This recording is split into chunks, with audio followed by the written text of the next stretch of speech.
అందరికీ నమస్కారం. మిర్యాలగూడ అభ్యాస్ స్కూల్ గ్రౌండ్లో ఈరోజు మిర్యాలగూడ పట్టణంలో ఉన్నటువంటి ప్రైవేట్ స్కూళ్ళు వారందరికీ కూడా 20-21-22 తారీఖుల్లో విద్యార్థుల చేత కబడ్డీ పోటీలు ఉన్నాయి. ఎన్బీఆర్ వారి ఆధ్వర్యంలో ఎన్బీఆర్ ఇది ఉంది కాబట్టి ఈ కబడ్డీ కోచ్ పంగా వెంకటేశ్వర్లు గారు మన దగ్గర ఉన్నారు. ఒకసారి వారితో మాట్లాడిద్దాం. మాట్లాడండి. ఎవరితోటి? మీ యొక్క స్కూల్ తరపు నుంచి కోచ్ ఎలా ఇస్తున్నారు ఏంటి? ఈ యొక్క ప్రైవేట్ టోర్నమెంట్స్ స్కూల్ లెవెల్లో 20-21 నుంచి స్టార్ట్ అవుతున్నాయి సార్. అన్ని స్కూల్స్ కూడా పార్టిసిపేట్ చేస్తున్నాయి. నిన్నే వాళ్ళు ఇచ్చి మాకు రిప్రజెంట్ లెటర్ ఇచ్చిపోయారు. మేము ఆల్రెడీ డైలీ మార్నింగ్ 5 to 7 వరకు గ్రౌండ్ మేము ప్రాక్టీస్ చేస్తున్నాం. పిల్లలతోటి ఎక్సైజ్ రన్నింగ్ ఫిట్నెస్ చేసుకుంటున్నాం. మా చైర్మన్ గారు వంగాల సార్ వారి ఆధ్వర్యంలో సలహా మీద మేము ఈ స్కూల్లో నేను పీటీ చేస్తున్నాం. ముగ్గురం పీటీలో ఉన్నాం. నేను లోకల్ కాబట్టి డైలీ వచ్చి 5 to 7 వరకు గ్రౌండ్ ఎక్సైజ్ చేయడం, మళ్ళీ సైడ్ వర్క్స్కి వెళ్ళిపోవడం, చదువుకుంటూ వెళ్ళిపోవటం.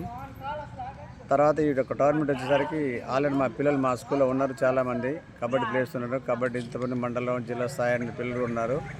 వాళ్ళు కొంచెం మోటివేట్ చేస్తానని మనం ఈ రోజు నుంచి కోచింగ్ మొదలుపెట్టాం. ఈ 5 days మాకు టైం ఉంటుంది కాబట్టి తక్కువ టైంలో కోచింగ్ ఇవ్వడం జరుగుతుంది. ఇక నేను యాక్చువల్గా మాది కబడ్డీ కాకుండా కూడా నాది వాలీబాల్ నేషనల్ ప్లేయర్.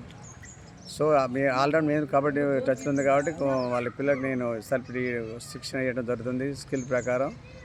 దాని ప్రకారం మేము మూవ్మెంట్ అవుతున్నాం సార్. అంటే కబడ్డీ వాలీబాల్ కాకుండా ఇతర గేమ్స్ ఏమన్నా స్టూడెంట్స్తో ఆడిస్తారా మీరు? ఆడిస్తాం సార్. అథ్లెటిక్స్ ఆడిపిస్తాం. మన కూడా క్రికెట్లో ఆల్ స్కూల్స్ క్రికెట్లో మాకు సెకండ్ ప్రైజ్ వచ్చింది. ఈ మధ్యకాలం పోయిన నెల పెట్టారు, అది కూడా దాంట్లో మాకు సెకండ్ ప్రైజ్ జరిగింది. క్రికెట్ కూడా మంచి టీం ఉంది. పిల్లలు మంచిగా ఉన్నారు. ఆడిపిస్తున్నాం. కబడ్డీ వాళ్ళకి ఇష్టం మన గ్రౌండ్స్ ఎలా ఉందో దాని పరిధి మేము ఉపయోగించుకుంటున్నాం అన్నట్టు. ప్రైవేట్ స్కూళ్ళల్లో గేమ్స్ తగ్గిపోయినాయని ఒక అపవాదకు ఉంది. దాన్ని ఏమంటారు మీ స్కూల్ తరపున, అభ్యాస్ స్కూల్ తరపున? అట్లాంటి గ్రౌండ్ ఏం తగ్గిపోదు, గ్రౌండ్స్ ఉన్నాయి. బట్ ఏంటంటే పిల్లలు కొంచెం మోటివేట్ చేసుకోవడానికి బయటకు తీసుకురావాలి. మాకు స్కూల్స్ యాభై కూడా మాకు సహకరిస్తున్నారు. గ్రౌండ్ ఇంట్రెస్ట్ ఉన్న పిల్లలు బయట తీసుకొచ్చి ఆడిపోవడం జరుగుతుంది. వాళ్ళకి ఒక మెంటల్గా లేకుండా హాస్టల్ పిల్లల్ని మెంటల్ ఫీల్ లేకుండా ఎక్సర్సైజ్ చేయడం జరుగుతుంది. అలాంటి అది ఏం లేదు. ప్రైవేట్ స్కూల్లో చాలామంది గ్రౌండ్స్ ఉన్నాయి. పిల్లలు కూడా ఆడిపిస్తున్నారు.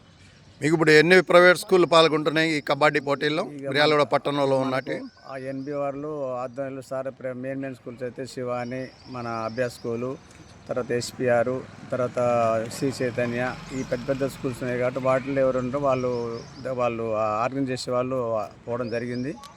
వాళ్ళు మనకు కూడా ఫోన్ చేశారు.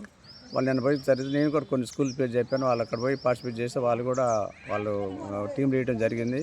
ఇవాళ రేపు తెలుస్తుంది వాళ్ళు ఎంతమంది స్కూల్లో పార్టిసిపేట్ చేసినా కూడా మనకి 20వ తారీఖు తెలుస్తుంది సార్. మీ కరస్పాండెంట్ వంగాల నిరంజన్ రెడ్డి గారి ప్రోత్సాహం ఎలా ఉంది మీకు? మాకు ఫుల్గా ఉంది సార్. మేడం గారిది సార్ది మాకు ఫుల్ కోఆపరేషన్ ఉంది.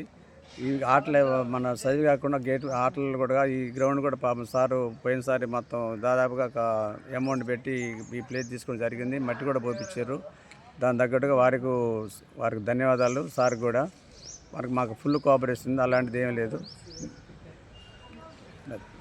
ఓకే, మీ యొక్క స్కూల్ తరపు నుంచి తప్పనిసరిగా ప్రైజ్ కొట్టుకురావాలని, మీరు విద్యార్థులకి చక్కటి కోచింగ్ ఇచ్చి వాళ్ళని ప్రయోజకులను చేస్తారని ఆశిస్తూ, మిర్యాలగూడ పట్టణంలో చక్కటి కబడ్డీ పోటీలు ప్రైవేటు స్కూల్ యాజమాన్యాలు నిర్వహిస్తున్నందుకు అభినందనలు తెలియజేస్తూ ఉన్నాం.